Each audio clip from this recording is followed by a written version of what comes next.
Bienvenidos a Radio Pulso. Estamos aquí con Marcelo Soler Vicens, cientista político. ¿Cómo estás? Hola. Hola.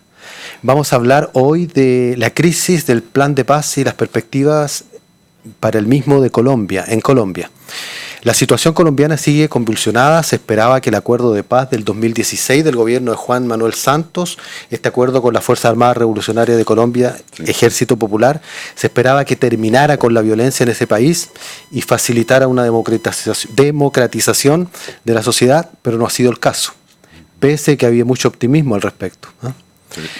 Entonces, esto ha sido muy lento, de acuerdo al observador, esta pacificación. Se agrega el reciente anuncio el pasado 29 de agosto de Iván Márquez, que es el número 2 de las Fuerzas Armadas Revolucionarias de Colombia, EP, Ejército Popular, y el principal negociador del acuerdo de paz de La Habana. Esto lo hicieron en compañía de unos 20 guerrilleros, entre ellos Jesús Santrich. Anunciaron ese día la segunda Marquetalia por la traición del Estado y la aplicación de los acuerdos de La Habana, dijeron. Entonces, todo esto que se ve medio enredado. Vamos por parte, Marcelo. Explícanos en qué consistió ese acuerdo de paz del 2016.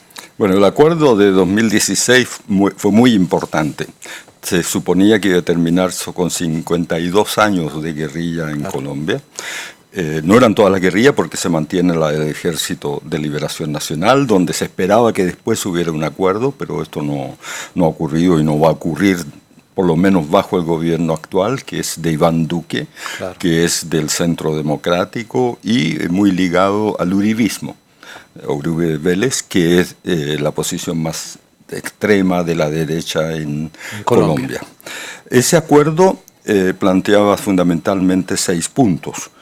El primero de ellos era hacer un nuevo campo colombiano, que significaba implementar finalmente lo que sería una reforma agraria y una entrega de tierras y desarrollo de sectores productivos, entre ellos a lo que era la gente de la guerrilla, pero también a poblaciones desplazadas. Hay miles de campesinos que han sido desplazados por la guerra, por las fuerzas paramilitares, por el conflicto, y se suponía que ese era un aspecto importante. Lo otro, una participación política y una apertura democrática, significaba el reconocimiento y el paso a ser un partido político de la FARC, EP, claro, que pasaron a ser la Fuerza Alternativa Revolucionaria del Común. Guardaron entonces la sigla FARC, pero bajo otro tipo de denominación, y eso incluía incluso la participación a nivel del Congreso, de facto, durante 2 periodos de gente desmovilizada. Eran alrededor de 13.000 guerrilleros que se calculaba que iban y sus familias que iban a estar en eso. Se planteaba también resolver el problema de las drogas ilícitas y del narcotráfico, fundamentalmente con una política de sustitución de plantaciones, como lo plantea un poco la ONU, y significaba entonces compensaciones para los agricultores para que eso se realizara. Se agregaba a ello también el tratamiento de las víctimas con un sistema integral de verdad y justicia, y se creaba entonces la Jurisdicción Especial para la Paz, que eran todas cuestiones de parte del Estado. Ya, no eran que dependían del Estado. Del Estado, vale decir, en separación de poderes. Claro, tenía que dar sus pasos el Estado. Claro. Y además de ello, el quinto acuerdo era sobre el fin de conflicto, vale decir que se establecía la gente en zonas y había un seguimiento por parte de la ONU y se desarrollaba esto, y después la implementación de los acuerdos, y que suponía que había entonces financiamiento para ello. Ahora, lo cierto es que ese acuerdo se había concluido en agosto, hubo un referendo, y ese referendo se perdió. Pero Juan Manuel Santos tenía la mayoría en el Congreso. ¿Quién perdió ese referéndum? El acuerdo. Se perdió el acuerdo en el referéndum. Sí. Sin embargo, eso entramos en la complejidad colombiana. Vale decir, participó en el referéndum un 37% de la gente. Por lo tanto, y fundamentalmente el voto fue en las zonas que no eran parte de los conflictos. Entonces, la tradicional no participación en el proceso colombiano, pues como más amplio que la cuestión armada, planteó el problema. Sin embargo, existía una conciencia de que el acuerdo de paz debía darse. Y eso llevó entonces que el Congreso con mayoría de los liberales, y los uribistas se retiraron al momento de la votación. Por lo tanto, la disposición constitucional fue aceptada por la mayoría de los 2/3, a la unanimidad en realidad de todos los participantes, y se introdujeron algunos capítulos que moderaban el número de curules o de escaños que podía tener la FARC y todo eso. Ahora, ¿qué es lo que ocurre? Ese fue esencialmente el acuerdo, pero se veía ya un quiebre dentro de la sociedad que hacía difícil su implementación. Claro, no era tan automático como se creyó, porque las raíces son muy profundas. Y ahora entonces Iván Márquez anuncia esto, que aquí se habla de la traición del Estado en la aplicación de los acuerdos. Y se entraría en una segunda Marquetalia. Claro. O sea, en el fondo, mira, en el fondo, ¿qué es lo que ocurre? En la implementación de los acuerdos de paz existe un consenso que durante el gobierno de Juan Manuel Santos no se implementaron de manera rápida. O sea, es decir, la parte agrícola, la redistribución de tierras y todos esos elementos en realidad no han funcionado. El Estado no ha establecido todos los mecanismos. Y desde la entrada del gobierno de Iván Duque, que hizo campaña precisamente contra el acuerdo, en la práctica se ha detenido. Incluso las negociaciones que se tenían con el Ejército de Liberación Nacional, que venían a completar un poco el acuerdo, aunque fuera una fuerza menor que la de la FARC, no se realizaron. Por lo tanto, se veía venir esta posibilidad. Vale decir que un grupo de disidentes retomara las armas. En el fondo, la diferencia, según los análisis, que en general las FARC siempre han trabajado para que se cambie la realidad colombiana. En este caso, los disidentes plantean su objetivo central es que se aplique el plan de paz. Ahora, se señala que tendrían hasta 2.300 personas, guerrilleros que habrían iniciado.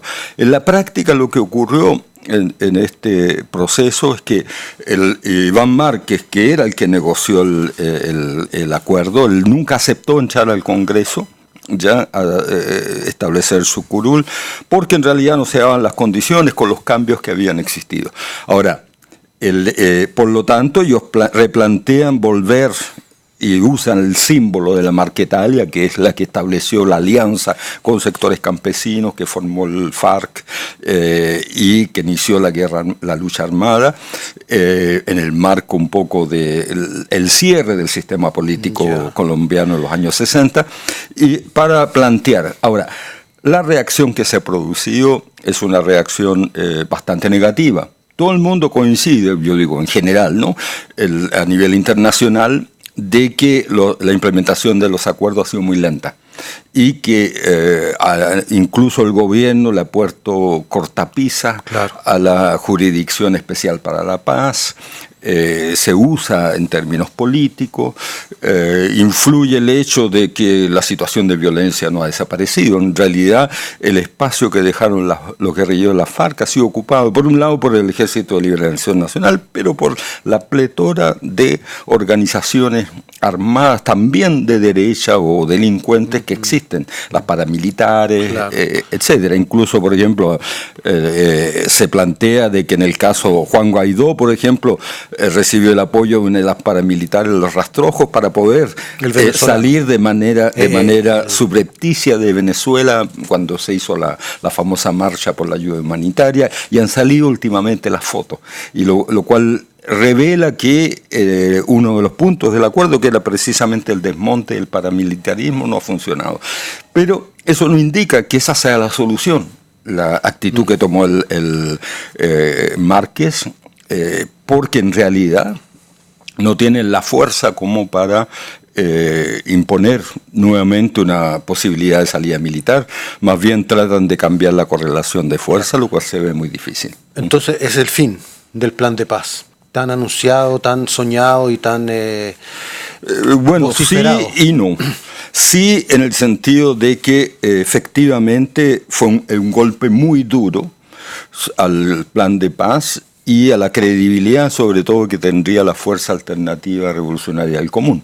Vale decir que se transforma en partido político y que busca entonces desarrollar, no por las armas, sino que con la gente. Por el parlamentarismo. Claro, el parlamentarismo, vía parlamentaria, vía política, desarrollar su acción. Digamos, vale decir, era el aspecto importante que habría una apertura del sistema colombiano, que se consigue en realidad una democracia restringida, cuya historia es muy larga de guerras, digamos, no por nada García Márquez escribió sobre el periodo de la violencia, la guerra entre liberales y conservadores, que, digamos, en el 57 llegó al acuerdo en Sitges, ¿no?, una ciudad española, donde se estableció un frente nacional, que ese frente nacional se distribuyó entre liberales y conservadores para que no siguieran haciéndose la guerra entre ellos, el poder durante 16 años, y eso establecía la exclusión de los otros sectores. Incluso se tradujo en asesinatos de otros sectores, de otros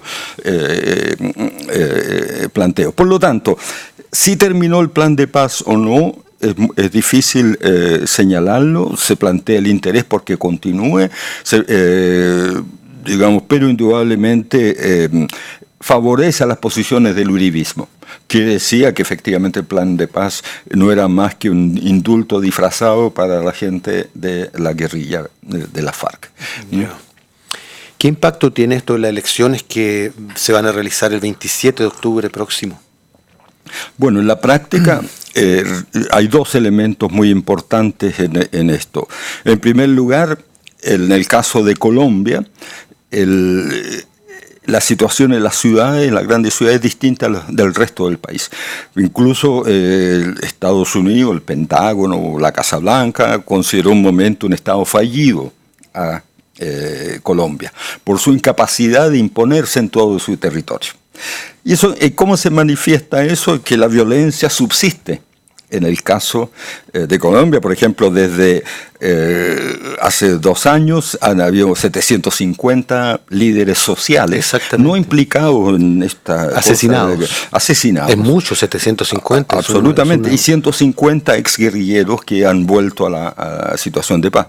Ahora, se señalaba por diferentes fuentes, Indepaz, por ejemplo, de que de los 1000 municipios que van a elección, por ejemplo, hay cerca del 50% que están en situación de violencia, que no asegura las condiciones para que se realicen elecciones democráticas.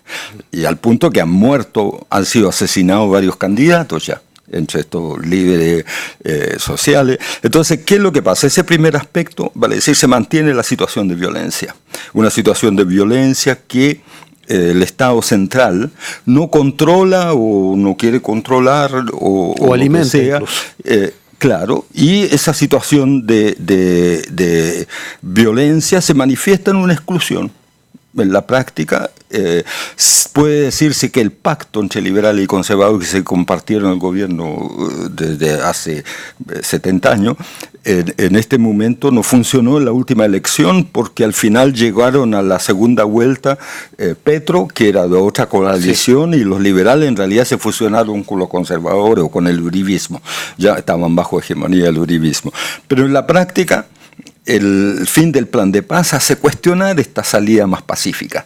Entonces es muy complicado como situación y las elecciones se van a traducir en poca participación, como siempre.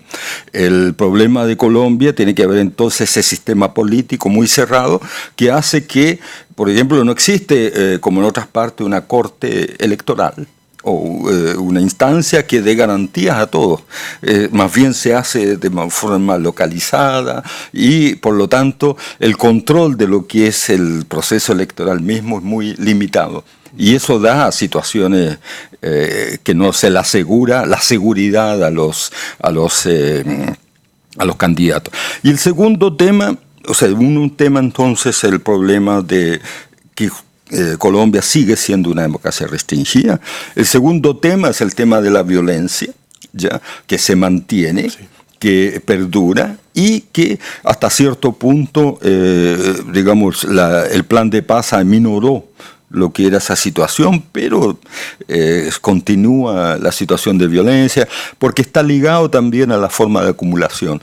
Y ahí yo sé que poco tiempo tenemos, pero la idea, por un lado, está el problema de el tipo de desarrollo basado en la industria extractiva. Tú dices la desigualdad social. La industria extractiva y la desigualdad social. Claro, que es el origen, la ONU considera que el origen Venezuela, de la problemática, que Colombia es el tercer o cuarto país más desigual del mundo.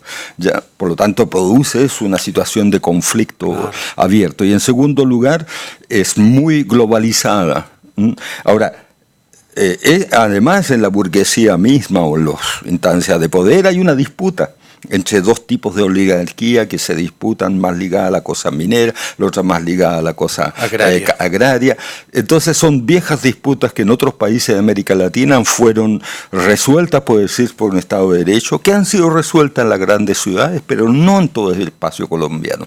Entonces eso produce una situación muy compleja, que digamos el fin del plan de paz, del acuerdo de paz o lo que sea esta situación, viene a poner al día ese tipo de desafíos. Sí, para la sociedad, es importante que muy polarizada. Es importante que subraye ese aspecto, porque muchas veces se habla de la estratosfera en la parte digamos teórica, pero el problema es la desigualdad en el fondo que ha creado esto en Colombia. Sigue habiendo eso y entonces sigue habiendo problemas. Claro, y existe, Colombia tiene una cierta estabilidad económica por su modelo, por lo que sea, pero en la práctica esto encubre tensiones sociales, un modo de producción predador que hace entonces que pueda ser cuestionado y que en la práctica el cierre del sistema político hace difícil que eso se traduzca en diálogos y confrontaciones. La situación es muy polarizada, hay poca posibilidad de encuentro y eso se había abierto un poco con el plan de paz y ahora parece más dificultado. Pero es una situación compleja, no intento transformarla en algo caricatural, pero está quedando claro. Esto sin duda va a repercutir en toda la región, ¿no? Específicamente en Venezuela y en Sudamérica. ¿Cómo ves eso?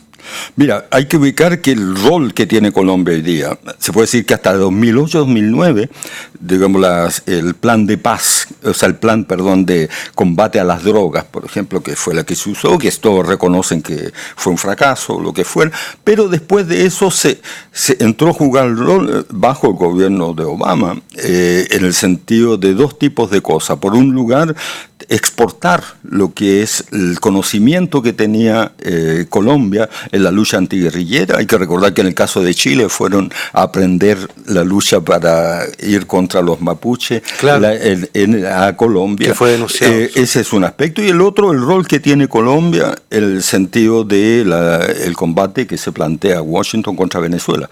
Y la situación, entonces, este proceso, lo que se plantea, se inscribe entonces además en un proceso de remilitarización de América Latina, por la llegada de Bolsonaro a Brasil. Se habla incluso de la importancia que tienen en el caso mismo de Venezuela las Fuerzas Armadas, y en el caso de Colombia, que fue uno de los países donde no ha habido nunca golpe de Estado, porque las Fuerzas Armadas han estado lateralmente, pero que en la práctica se traduce en un sistema político muy restringido. Entonces, el impacto que tiene esto es más bien, antes que un impacto, existe un cierto consenso en el sentido de que las posiciones radicales de Duque con respecto a la guerrilla o la posición importante que asume el uribismo están ligadas por un lado a la presencia de las multinacionales en Colombia, por otro lado al rol que puede jugar Colombia en hacer caer a Maduro. Por ejemplo, por problemas que hubieron en la frontera, se recurrió al Tratado Interamericano de Asistencia Recíproca. Colombia acaba de entrar a la Organización del Tratado del Atlántico Norte, lo cual es, digamos, un reconocimiento de su rol que va más allá o contra lo que era el acuerdo que se había establecido por UNASUR, por ejemplo, establecer que América Latina era una zona libre de paz, una zona de paz. Pasa a ser un país beligerante en ese sentido al entrar a la OTAN. Claro, entonces esto se inscribe en ello. Ahora, ¿qué es lo que ocurre entonces? En el fondo, tradicionalmente con apoyo de gobiernos o no, la guerrilla colombiana ha tenido una especie de refugio, digamos, en Venezuela. Ahora, por ejemplo, Maduro planteó de que podía apoyar a las FARC porque estaban siendo exterminadas de manera indirecta en este proceso de paz. Por lo tanto, se transforma también en parte de lo que sería el conflicto, que es lo que va a seguir con respecto a eso. Pero hay que recordar que en el caso de Colombia, si las FARC tienen 13.000 hombres, o tenían 13.000 hombres y han vuelto al combate alrededor de 2.000, que el Ejército de Liberación Nacional ha aumentado su fuerza, pero existen las paramilitares Unidad de Colombia, la Gaitanista, grupos delincuentes ligados directamente al narcotráfico. En el caso del retorno de Iván Márquez a la cuestión armada, por ejemplo, descartan el uso del secuestro, por ejemplo, como arma política, pero plantean que van a cobrar una especie de como quien dice, de pase a lo que son industrias o incluso plantaciones de coca. Por lo tanto, en el fondo, estamos en una situación de conflicto que es importante notar y que la política actual de Washington hacia la región hace más difícil. Por lo tanto, no es una situación simple y es una situación que puede deteriorarse muy rápido. Muchas gracias, Marcelo Soler Vicens. Hasta pronto. Gracias a ti. Hasta pronto.